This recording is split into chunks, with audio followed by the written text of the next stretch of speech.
Hey, this is Jeffrey Hayzlett, host of All Business right here on C-Suite Radio and C-Suite TV. And I want to tell you, watch the real Jason Duncan, the root of all success. If you want real news, real success, real tips from real business leaders, you want to check out the real Jason Duncan, just like I do every single week. Welcome to the root of all success with the real Jason Duncan. A podcast that explores how the world's most powerful entrepreneurs unlocked success and how their stories can help you do the same. A successful educator turned entrepreneur, Jason has built multi-million-dollar businesses that have been featured in Inc. magazine and Entrepreneur magazine. His life's mission now is helping entrepreneurs live what he calls #the exit lifestyle. Introducing TEDx speaker, mastermind leader, author, entrepreneur, cigar aficionado, motorcycle enthusiast, and host of The Root of All Success, the real Jason Duncan. The real Jason Duncan. Welcome to another episode of The Root of All Success. I am the real Jason Duncan. I've got a great guest for us today to learn from. His name is Jeffrey Hayzlett, and this guy's got a laundry list of things that he's been involved in the past. Let me tell you a little bit about his background. He's a global business celebrity. He's a primetime television and podcast host. He's a best-selling author, got several books out. We're going to talk about a couple of those on the show today. He's a sought-after keynote speaker and sometime cowboy. I actually didn't ask him anything about that on the show, so probably shouldn't have mentioned anything in the intro, but you're gonna like this conversation. He has been cited in Forbes magazine, Success magazine, Mashable, Marketing Week. He's been a Fortune 100 CMO for a very large company, as you might imagine. That's what a Fortune 100 company is. He has been on Bloomberg, is contributing editor on there, MSNBC, Fox Business, and his own network, C-Suite TV and C-Suite Radio Network. Now, I will talk a little bit about that at the top of the show when we start the interview with Jeffrey here in just a minute. You'll hear me talk a little bit about that. But this guy has a strong following on social and in business, and he's recognized as one of the world's top C-Suite Twitter users, and he's a key influencer in the social media landscape. He is the founder of C-Suite Network, C-Suite Radio Network, which this podcast is syndicated on. And I've known Jeffrey for a while, but we've never had a one-on-one conversation. So today, you get to eavesdrop today on our conversation about some things I think you're going to be interested in. First of which, we're going to talk a little bit about Donald Trump. Yep, Donald Trump. Why are we going to talk about that? Well, stay tuned and you will see. Please help me welcome Jeffrey Hayzlett to the root of all success. Hey, Jeffrey, welcome to the show, man. Thanks for being here. What a pleasure. I'm talking about this is the real deal, the real success. I'm glad to be here with you today. Well, I'm glad that you're here. You know, we were talking pre-show. I have been a member of the C-Suite Radio Network for quite some time. That's you guys syndicate this particular show. And for those that listen all the way to the end, you'll hear at the very end of the show, there's a little voice that says something like, "This is part of the C-Suite Radio Network. For this and other podcasts, check out C-Suite." This is the guy behind, maybe not the voice, but this is the guy behind why that's the clip on here. And if you see my podcast cover art, for those of you that pay attention to it, there's a little thing in the upper right-hand corner that says C-Suite Radio Network. This is the guy. We got him on the show. The guy behind it all is here today. But more important than that, let's get to the really important thing. You've got a third grandchild that just was born. That was just today or yesterday. Tell it to everybody. Just a couple days ago, a little Zoya. So we're excited about it. It's great. My third granddaughter, in fact. So maybe one of these days I'll get a son as well, grandson, which would be great. But I'm happy they are healthy. And I not only have the new one, but the other ones, the older ones. This new one I'm calling Squirt because she's the little one of the three. So that's what I call it. That's kind of a family name in our family. My mother was named Squirt. Her real name was Henrietta, but she was born to the youngest of five brothers. With five brothers, and the oldest one was in his 30s. The youngest one was 14. So they called her Squirt. So that's what we're calling this one. Wow. Well, congrats, man. Thanks. I'm not yet have joined the grandparent that club yet. I know it'll come at one point, and I'm praying for healthy, adorable grandchildren I get to spoil, but not right now. I'm good. I can wait a little. Well, I tell you right now, with three girls, I'm going to be living in a Barbie hell. That's all I got to say. I know that. Well, so my mom's older brother my Uncle Mike, he had two daughters. And so their oldest daughter had three daughters, and now the granddaughters are now all daughters. Like they get that. Wow. So my cousin's husband Tony, I feel sorry for him. He's like estrogen everywhere. There's not a guy in sight. Yeah, that's the way it works these days. But that's okay. We adjust. We adjust to it, and all you care about, you just love them, and it's the greatest thing. You wish you'd have skipped from parenthood right to grandparenthood, because being a grandparent is a lot better and easier than it was being a parent. That's for sure. I heard somebody say, and I know you probably heard this too, and I know the listeners heard this, but if you raise your kids, you get to spoil your grandkids. But if you Oh yeah. spoil your kids, you get to raise your grandkids. So have you found that to Ooh, be true?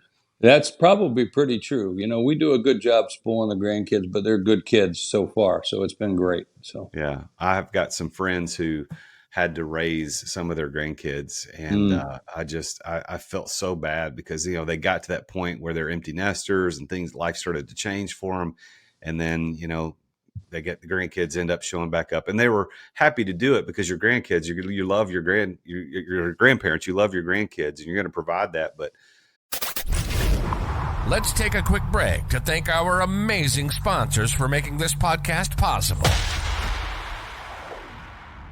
Hey, I want to talk with you about one of my favorite tools as a salesperson and as an entrepreneur, and that tool is Dub. I want you to imagine for a minute getting an email from somebody, and instead of just being the plain old crappy text in an email, rather than just having a bunch of HTML where it's pictures and stuff, what if it was a video?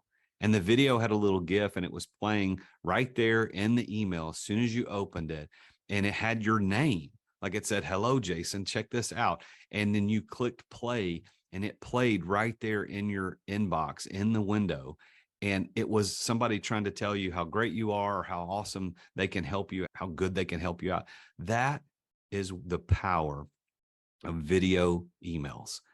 I want you to try Dub out. I've been using it for years. I have closed countless millions of dollars in sales over the last 6 years or so using Dub, and you can do it too. All you got to do is go to therealjasonduncan.com/Dub. That's DUBB. Therealjasonduncan.com/Dub. Dub will help you make an impact in your sales through video. It's going to help you with, they've even got a CRM built into it. You can build landing pages. You can do campaigns, even SMS campaigns. You can set up automations to manage workflows and maximize conversions. And like I said, they've got an existing software platform inside Dub to take your CRM to the next level. Try this out. Get a free special just by being a listener to the podcast.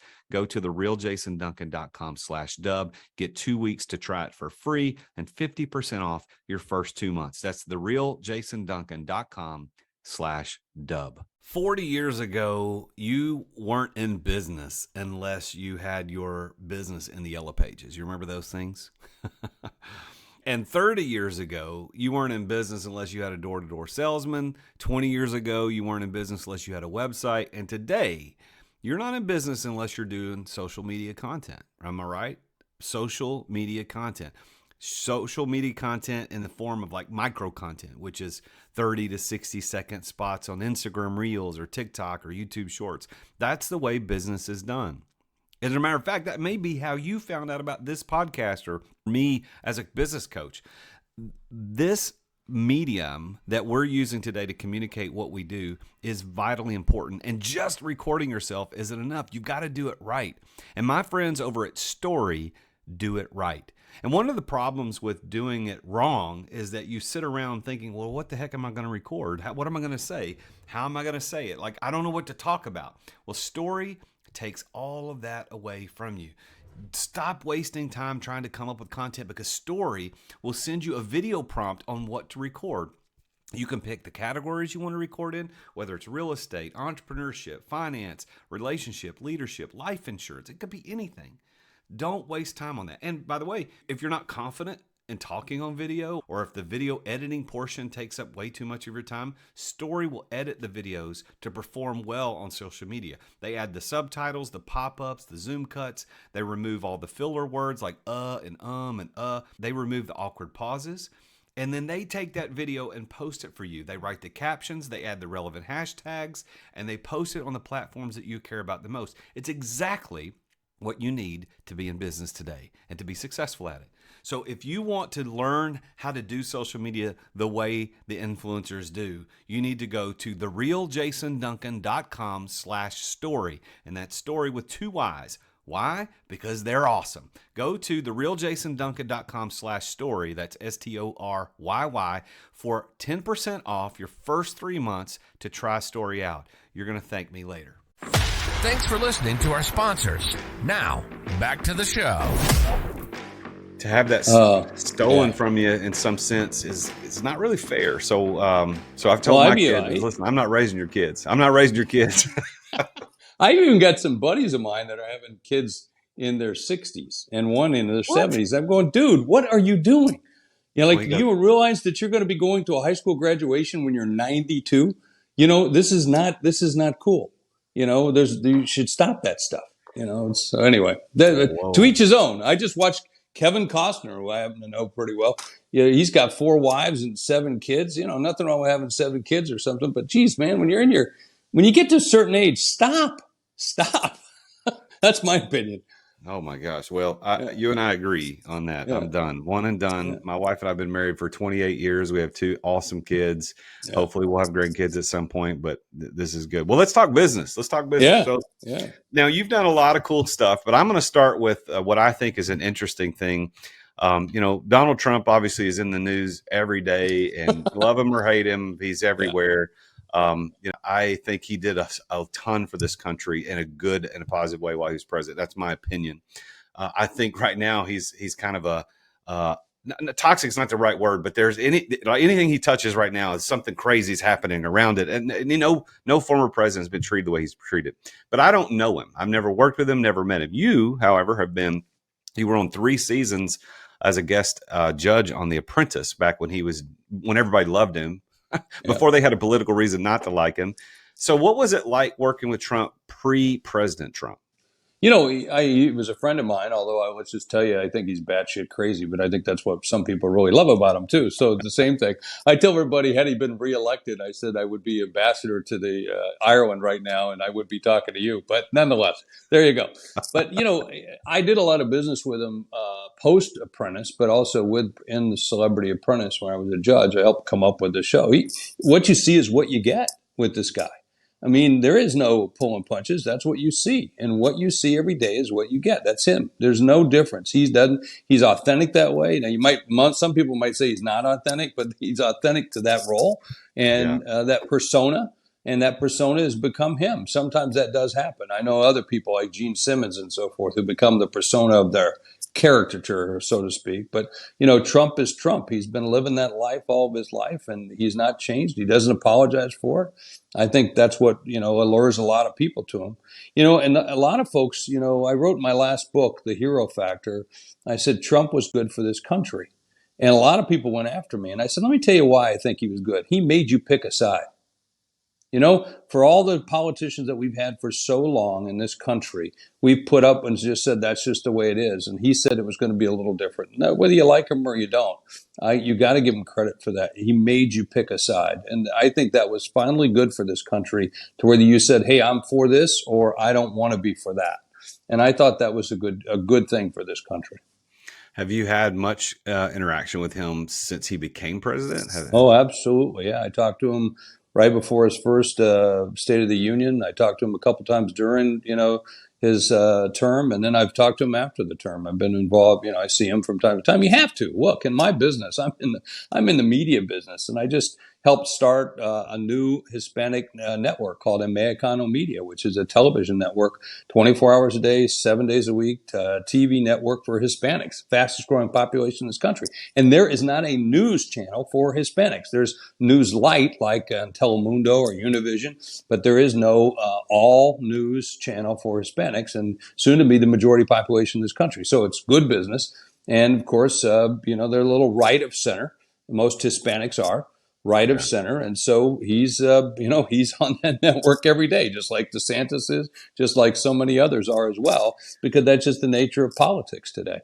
Well, what's interesting, and we won't talk about Trump the whole show, but what I think is interesting about him is that, when he became president, I remember the day, the day after the election, I remember going, I can't believe this guy's president. It wasn't that I was not happy that he was president or that I was angry. It was just I couldn't believe that this guy who's a billionaire, he's been on the show The Apprentice, so he's a reality TV star.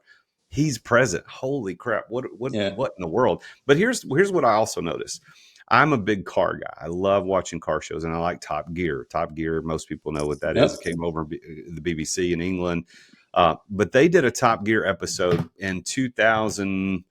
Golly, I can't remember what year, 6 to 8, somewhere around there, but pre-President Trump. But Trump was the guest, like secret guest at the end of the show. For people that watch the show, they do these crazy things with cars during the show, and at the end they reveal who it's for. So the idea was they were doing the show of 3 different cars, and they were going to deliver them to a billionaire, and they were going to see which one he would choose. So there was a Bentley Continental GT, there was a Lamborghini, and there was a Porsche, if I remember correctly. And they did all these crazy things like racing the cars against a golf ball off of a tee. It was nuts. And at the end, they revealed that it was for Trump. And so they pulled up at Trump Tower or Trump Plaza in downtown New York. And the crowd was going nuts. Trump was out there and people were yelling and screaming, all good. Like all this was good. And they loved it. And they were talking about how great he was. And I'm like, yeah, 3 years later, they hate him. What is it? Is it just political motivation or is it something else? What is your opinion? No, I think it's political, but also ideological. I think a lot of people didn't like the bedside manner. I mean, first of all, I think I was watching, a show the other day about the election and about what led up to it. And I heard all the Billy Bush stuff that was going on and what he got by with saying. And, most presidential candidates would have been crushed by that. You can grab them by the, what. And, just to make a comment like that. Now, you and I know that is locker room talk. Whether or not we like that or not, there are some men who talk like that all the time. I don't particularly talk about my wife to other men because that's just not something I like to do. Besides, I just don't think it's good decorum. And that's between my wife and I. But he is one of those guys that just says it like it is. And I think some people have a problem with that. They think you should act and fit into a certain box. And, I think, Biden has some of the same things. We all do. And I think we're at a position in this country where it's time to take sides. It's time to stand up for values. It's time to put your values up front and say, nope, I'm okay with that. Just like I say, it's okay for Chick-fil-A to make a stand about gay marriages if they want, or about not opening on Sunday. That's their prerogative. That guy owns that company. Kathy Truitt owns it, or Truitt Kathy owns that company. He can do whatever he wants. Starbucks can make their own, disclaimers about what they want to do, and so forth and so on. I think it's perfectly okay. And you can choose to go eat a chicken sandwich there or not, or get a cup of coffee there or not. That's up to you. But at least you take a stand. And I think, I honor that. And by the way, you and I should be able to disagree and still have a civil conversation. And that's probably what we've lost. And so we've had the politics of hate for quite a while, it's been preached to us. And I think some of this talk show stuff that we're seeing on TV is going to go away because people are tired of it. Yeah, well, I think I agree with you because it is the politics of hate, as you said. That's where we're at. We've never been more divided as a country.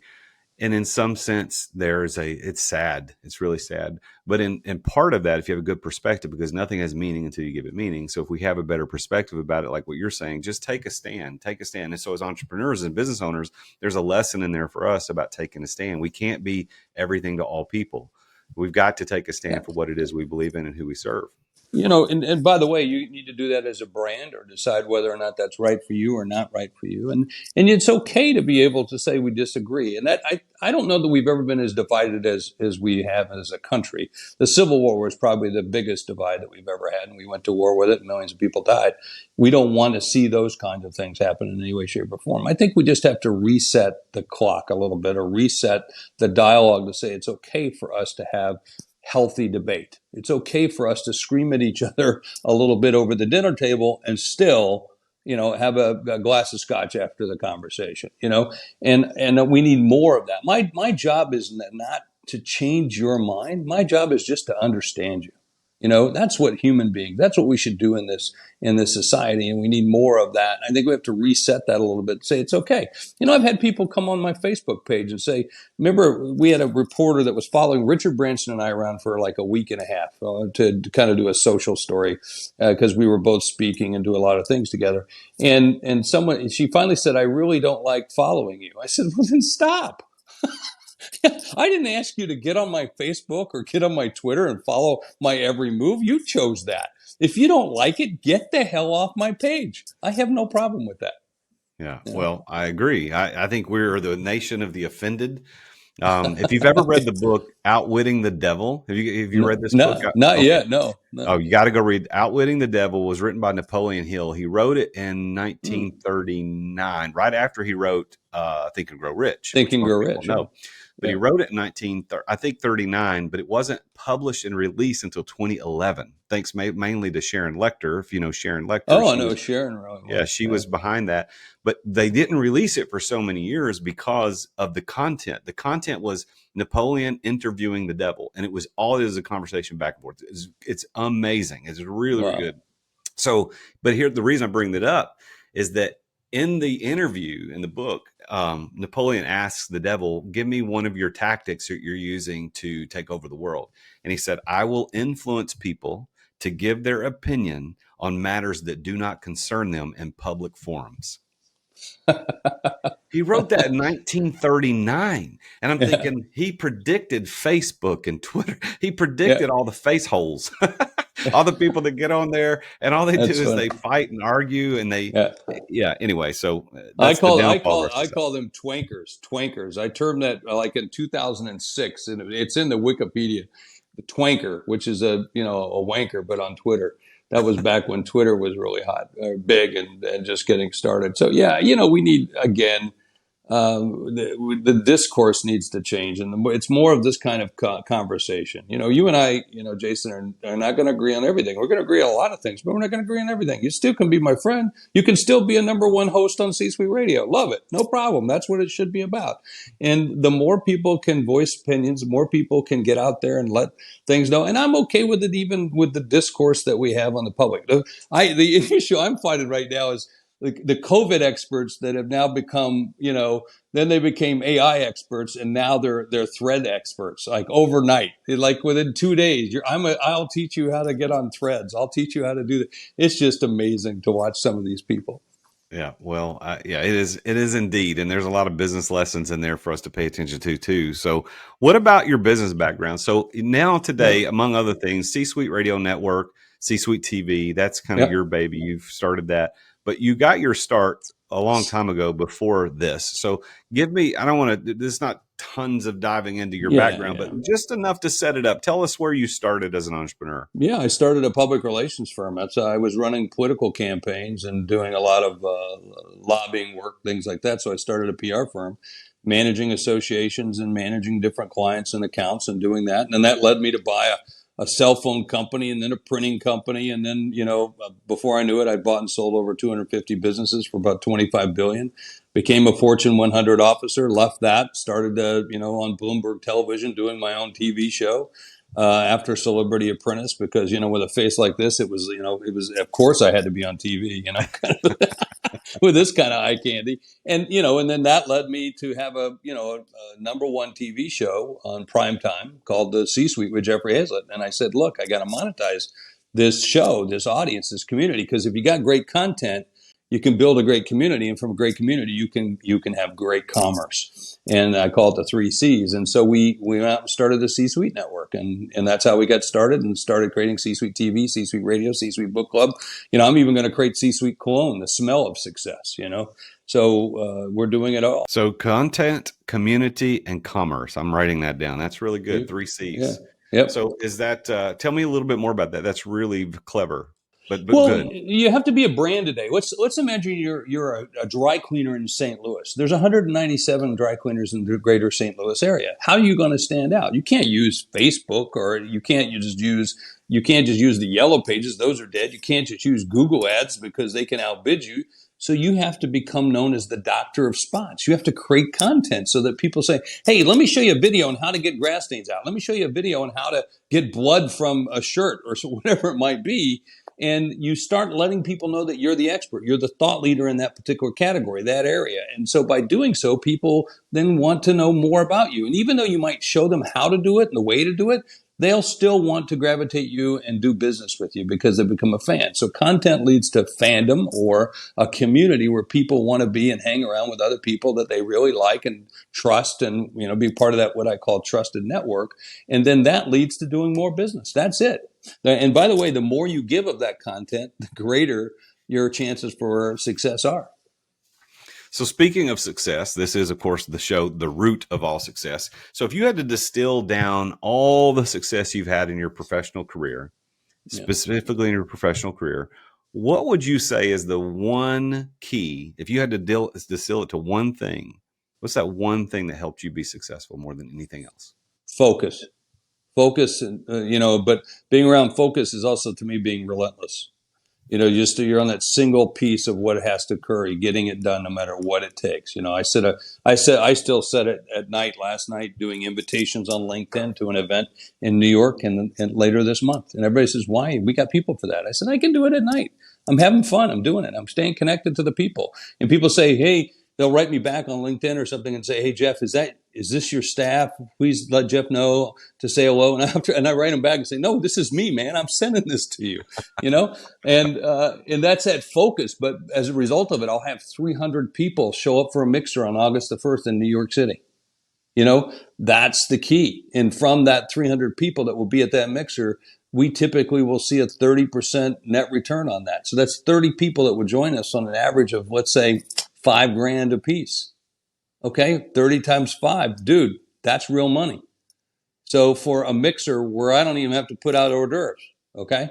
So that to me that's focus and just being relentless of doing this, doing the right things every single time, over and over and over. And by the way, and if I have to clean the bathrooms, I'll clean the frickin' bathrooms. If I have to, sweep up the floor before everybody gets there, rearrange all the tables before everybody shows up, because it's got to have the right ambiance, that's what we'll do. And that's what I will do, I love it. Focus stands for, one of my mentors told me this a long time ago, follow one course until successful.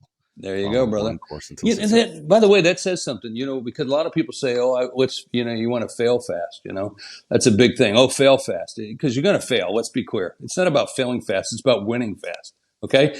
Failing sucks. Okay. I hate it. People always ask me, what's your biggest failure? I said, I don't know. Haven't done it yet. Meaning there's always a bigger one. No matter how many times I do it, I'm still going to make mistakes. That's just the way it is. But the key for me is always about succeeding fast. To get to success, capture that customer behavior, get to that goal as fast as I can. And then once I do it, go do it again. And people tell me some of your failures. I can't always remember them because I just forget them. Because to me, they were just steps along the way. Successes I remember. How do you define that success? What's that word really mean to you? It's about meeting my conditions of satisfaction, whatever those might be. So you've got to have laid out what is your conditions of satisfaction, whether it's in life or, excuse me, or whether it's for, a goal, for a sales goal, or, a retention goal, or it's a, conversion goal, or a reach goal, discovery goal, whatever you might have. Those are conditions of satisfaction. But for each and everything, I set conditions of satisfaction. So when we sit down and we're going after something, I say, well, what problem are we trying to solve? What is it? What's our objective? And then knowing that, like say for a meeting, or we're about to launch a website and we're, doing the positioning statement, is like, okay, what problem are we trying to solve? What are we trying to get people to do here? That would define success, right? Yeah, conditions of satisfaction, mutual conditions. And by the way, between the two of us, if we were working together, I'd talk about mutual conditions of satisfaction, because they got to be win-win for both of us. Your success has got to be my success. My success needs to be yours, or it's lopsided, and that's not a good way to in my opinion, to do the things I like to do. Well, I think the definition meeting my conditions of satisfaction is really, really good because it speaks to the true definition of success in the dictionary, which is achieving the results that you intended. So if you There you achieve go. the results you intended, that's your conditions of satisfaction. If I want to lose 100 pounds and I lose 100 pounds, I met the conditions of my satisfaction, and I'm satisfied. That's success. So thank you for that, because I'd not heard those words stringed together in that order before, but it's really, really good. But now I, let me follow up with this. mhm. So Jeffrey Hayzlett, based on that definition, are you a successful person? Yeah, absolutely. Absolutely. There's, my conditions of satisfaction are to build wealth. All right. One, because I grew up in a very poor environment. My family was not rich. They never went to college. Barely finished high school. Not all my family finished high school. And then, so building wealth for me and my family to make sure my kids and my grandkids have a better life than I did. I think that's the legacy that we have to do, is Yeah. that we have to set the downline ready in a better shape than it was when we got there. The second one for me is around learning new things. I love to learn. That's what keeps me interested. And then third, it has to be fun. Those are my three things. And when I get into new deals or meet new people and I can't relate to those things, I'm just out. I'm just gone. And so that's where that focus comes back into play, right?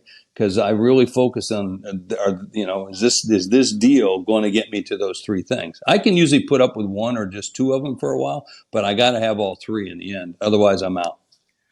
So now let's turn our attention to helping the people that are listening. So if you had to speak into the soul of the person that's listening who's an entrepreneur, and you've got all this success, all these achievements that you've done that I read in your bio about being Fortune 100 CMO, being in Forbes magazine, Success, Mashable, Marketing Week, Chief Executive. You've been at Bloomberg, MSNBC, Fox Business, C-Suite TV. I mean, just on and on and on. What is your one nugget of wisdom, advice that an entrepreneur can take and run with? It's about being relentless. My third book was Think Big, Act Bigger, and the rewards of being relentless. And I think the biggest thing you have to do as an entrepreneur is to be relentless in thinking big and making it. Because all these people, you're going to have all these captains of no come to you. Oh, it's like people will come to you and say, it's not in the budget. Well, so what? Change the freaking budget. Or we tried that once. In fact, in that book, I think I listed 14 pages of freaking excuses that people give to you that I've heard. I just asked everybody, give me an excuse. I went out to friend sources, say, everybody give me the best excuses you ever heard. Give them to me, because I'm going to put them in my book, and I put them all in there, right? And then I said, this is all bullshit. This is all about priorities. Any one of those excuses could have been changed if you had changed the priorities. Early on when I left Kodak, and I finally just got fed up and said, I quit. I'm done. And I left with no job, nothing, no money coming. And, one of my friends even said at Kodak, said, why didn't you let me help you put together a package? I said, I want it out. It didn't meet my conditions of satisfaction. I want it out. And I just literally just quit. I'm done. I'm out. And so, but afterwards, I met with the team and I said, hey, look, we have to build up me as a brand. That's what we're going to do. We're going to build this thing called Global Business Celebrity. And someone said, what is that? And I said, whatever the hell we tell people it is. And I said, so with that, we've got to get my social profile up over 100,000. We got to get this up to 50,000, this up to 25. This is early days back in 2010. Now I've got over 1 million followers and 1 million fans. So, but back then, and so they went out and they came back and said, well, here's our goals. It's 25 for this, 10 for this, 5 for this. I said, wait a second, I told you 100 and 50 and 25 for each one of the social networks. They said, well, given the budget. And I remember turning back to him and said, who the hell told you what the budget is? I said, go get it. You're supposed to tell me how much it's supposed to cost, how long it's supposed to take, what efforts we have to put into it. I'll make the decision whether it's right or not, or whether it's worth it or not. So go back to square one. If it's not 100,000, people are going to take me serious. So if we can't get to 100,000 followers on Twitter, which now I have like 600, 700,000 on Twitter, I said, then they're not going to pay attention to me. And so because when they said, why? Because I said, zeros talk. Let's look at the greatest influencers. Now, we'll talk about engagement and everything else a little bit later, but let's just get the numbers up first, then we'll get to the engagement part. So anyway, again, I think you have to be real relentless, and you have to really think big in terms of put some zeros to it. I love it. Relentless is a good trait for entrepreneurs. You've got to push through because there's going to be points of failure. There's going to be points of learning that take you to that next level of success. Well, So Jason, I love that. think about how many times you got to reach out to somebody you're trying to sell to them and they're not responding to you, they're ghosting you.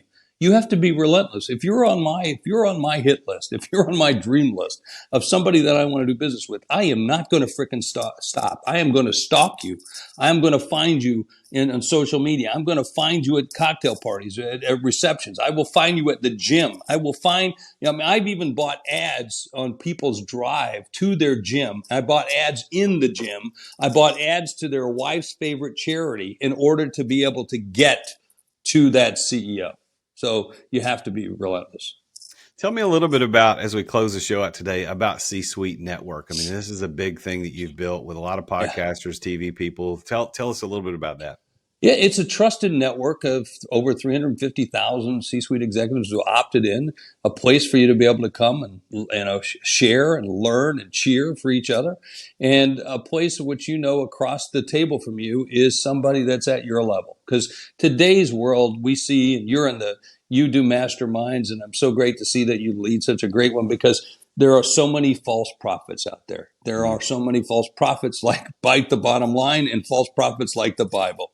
They set up a website. You can't tell who they are. Sometimes they're 18-year-old life coaches. At 18, you're not a life coach. You're a teen coach. Let's be clear, right? So ours is a place for you to come together. It's a platform for people to be able to take their content, take their message, carve out their thought leadership, and be able to really hyper scale their business. And that's really what it's about. We're like a giant sequoia tree.